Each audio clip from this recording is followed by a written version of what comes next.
At this the violence of Turnus blazes, he groans, this voice explodes from his deep chest. O Drances, you are always rich in words, even when war is asked for swords. And when the elders are assembled, you are first. There is no need to fill the Senate house with speeches, all the blustering that you let fly in safety, while the enemy is still beyond the battlements, and no blood floods our trenches. Therefore, Drances, thunder eloquently, as you always do, accusing me of fear, since your right hand has made so many heaps of slaughtered Trojans, and everywhere your trophies mark the fields. Now you can try what lively courage can. You need not seek our enemies far off, for they surround us on all sides. Shall we go out to meet them? Why do you draw back? Will Mars be always in your windy tongue and your flying feet? Have I been beaten? Will anyone, you faithless liar, rightly call me defeated, who can see the swollen Tiber rising with the blood of Ilium and all Evander's house and race in ruin, and his Arcadians stripped of arms? Not so did Bitias and giant Pandarus know me, not so the 1,000 men whom I, a victor, sent to Tartarus in just one day, though I was shut within their ramparts, hemmed in by hostile walls. There is no safety in war. Madman, you tell that to the Dardan chieftain and to yourself. But go ahead, confusing everything with panic, praising the strength of those who are twice beaten, while you hold Latinus's arms in check. To hear you, even the captains of the Myrmidons now shudder at the Phrygians' weapons.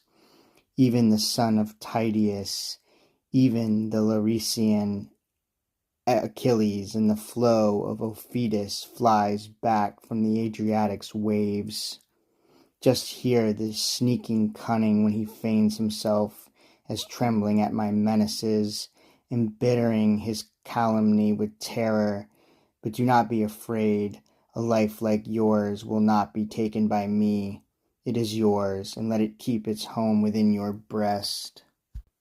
And now, my father, I return to you and to the crucial matters of this council. If you have lost all hope in Latin arms, if we are so abandoned, so undone by one repulse that fortune cannot change, then let us plead for peace, stretch out our hands, defenseless. But if something still remains of our old courage, then I should consider him happy in his trials, and best of souls, who, to avoid the sight of such a peace, would fall in death and gnaw the dust once and for all. But if instead our wealth and youth are yet intact, if Latin towns and peoples can still support us, if the Trojans bought their glory with much blood, they too have their own deaths, the storm of war swept all alike. Why falter in dishonor at the threshold? Why then this terror at the trumpet's blast? Time and the varied work of turning years have mended many things, for transient fortune has first mocked many men, but come again, has then restored them to the solid ground. The Aetolian and his Arpi will not help us. We have Messapus and Tolumnius, the lucky augur, and the captains sent by many peoples. No small glory follows the chosen warriors of Laurentian fields and Latium. There is Camilla, come from the illustrious Volscians, with her horsemen and squadrons glittering with brass. But if the Trojans call for me in single combat, and that is what you want, and only I impede the good of all, then victory has not fled from my hands, or hated them so much, that I should turn away from any trial offering such hope. I shall go bold against Aeneas, even though he be tremendous as Achilles, though he wear like armor, made for him by Vulcan's hands.